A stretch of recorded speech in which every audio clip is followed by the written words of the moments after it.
দেখেন, বাংলাদেশ জামাত ইসলামের নাম শুনেছেন? আমিও শুনেছি। তারা কি করে, ওই দেখবেন যে শিবিরের কিছু পোলাপান আছে না, এরা জামাতবদ্ধ হয়ে নামাজ পড়তে যায়, বিভিন্ন ভালো কাজে যায়। আবার বিএনপির বেশ কিছু ছেলেরা, যুব দলের বেশ কিছু ছেলেরা নামাজ পড়তে যায়। এটা হলো জামাতবদ্ধ কাজ। আপনি আওয়ামী জামাতের নাম শুনেছেন? আপনি শুনেন নাই না? আওয়ামী জামাতের একটা থিওরি আছে। আপনাকে এইসব শাওনদেরকে চিনতে হলে আওয়ামী জামাত থিওরি আগে বুঝতে হবে। দেখেন, ওরাও একটা জামাত ছিল। ওরা কি করতো? একসাথে জামাতবদ্ধ হয়ে মেয়েবাজি করত, একসাথে জামাতবদ্ধ হয়ে ওরা মাল খেত। আপনার শহীদ ইয়ে ভাইয়ের কথা মনে আছে? আপনার আবরার ফাহাদ ভাইয়ের কথা মনে আছে? জুনিয়র সিনিয়র সবাই একসাথে মিলেমিশে মাল খেয়ে তারপরে তাকে পিটিয়ে নৃশংসভাবে হত্যা করেছিল। এটা হলো জামাতবদ্ধ কাজ। আবার ওরা যখন মেয়েবাজি করে একই সাথে করে, জুনিয়র ভাই সিনিয়র ভাই যারা করে এরা একই সাথে করে। আবার এদের নির্দিষ্ট কিছু ওই ইয়েও ছিল। এই যে আপনারা যে শাওন টাউন কাদের নাম বলেন, শাওন, মাহিয়া, মাহি, এদের ব্যাপারে আমার কিছু পোলাপান আছে। তো এরা আবার ভালোর মাঝে বেশ কিছু পুংটাও আছে। এদেরকে জিজ্ঞাসা করেছিলাম যে এদের আসলে কাস্টমারের সংখ্যা কত হতে পারে। তো বললো যে আওয়ামী লীগের সময়ে এদের কাস্টমার এই পরিমাণ ছিল। ওই শেখ মুজিবুর রহমান 7ই মার্চে একটা ভাষণ দিছিল না, ওখানে যে পরিমাণ লোক ছিল, এই সব মেয়েদের কাস্টমার ঠিক ওই পরিমাণ ছিল। এখন আপনি বুঝেন তো, এই কি করলো, আওয়ামী লীগ তো চলে গেল, সেই সাথে সাথে দামি দামি কাস্টমারগুলো, এই পোলাপানগুলো তাদেরকে ভাগাই দিল।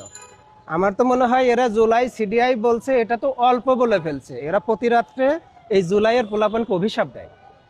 দেখেন, কোন রকম কোনো পরিশ্রম ছাড়া, বিনা পরিশ্রমে হাজার হাজার লক্ষ কোটি টাকা এরা কামাই করেছে, রোজগার করেছে, বিভিন্ন দেশে ঘুরে বেড়াইছে, লাক্সারিয়াস জীবনযাপন করছে।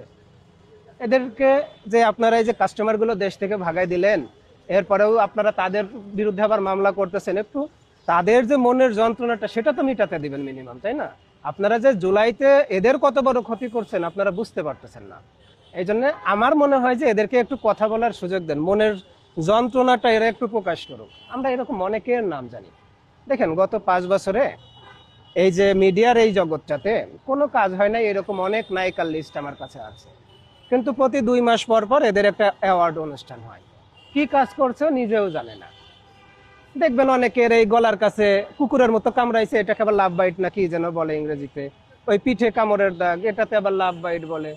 এই লাভ বাইটের প্রতিযোগিতা নিয়েও এরা বিভিন্ন দেশে ঘুরে বেড়াচ্ছে, লক্ষ লক্ষ টাকা খরচ করতেছে এবং মিডিয়াতে প্রকাশ্যে বলতেছে যে আমরা লাক্সারিয়াস জীবনযাপন করি, আমার শাড়ির দাম এত, আমার গহনার দাম এত। এটা তো তাদের রুটিন।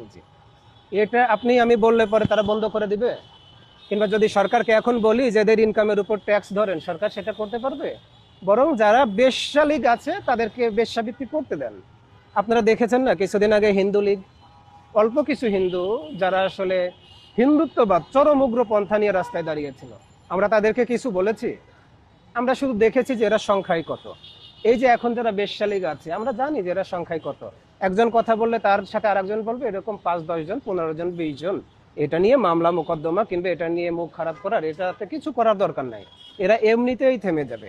দেখেন, যে ব্যক্তিটা, যে মহিলাটা বেশ্যাবৃত্তি করে সারা জীবন, তার শেষ জীবনে কি করে জানেন? রাস্তার পাশে একটা দোকান দেয়, দোকানের পাশে আবার একটু ওই বাথরুম করে রাখে। মানুষ যাওয়ার সময় গালি দেয় বেশ্যা বলে। এই গালিটা শুনে ওর আবার খুব মজা লাগে যে যাক, কিছু না হোক, একজন মানুষ তো আমাকে বেশ্যা বলে গালি দিল। এখন আপনি কি ওই দোকানের পাশ দিয়ে যাইতে যাইতে দৈনিক তাকে গালি দিয়ে খুশি করার চেষ্টা করবেন? আমি তো করব না। এই যে এরা অনেকেই এখানে দেখলাম ছবি টানাইয়া, ওই শাওনের ছবি টানাইয়া সেখানে নাকি জুতা পিটা করতেছে। আমাকে বলছিল আসার জন্য, আমার আসলে রুচিতে বাড়ছে। আমার আসলে সর্বনিম্ন দামের জুতাটাও আমি তাকে মারতে চাই না। তারা এমনিতেই কয়দিন চিৎকার চেঁচামেচি করে এমনিতেই থমকে যাবে। বরং এদের ব্যাপারে আমার মনে হয় যে জুলাই সংশ্লিষ্ট যারা আছে কোনো রকম কোনো ব্যবস্থা নিয়ে না নিয়ে শুধু একটা মাস একটু অপেক্ষা করেন, দেখবেন সবকিছু ঠিক হয়ে গেছে।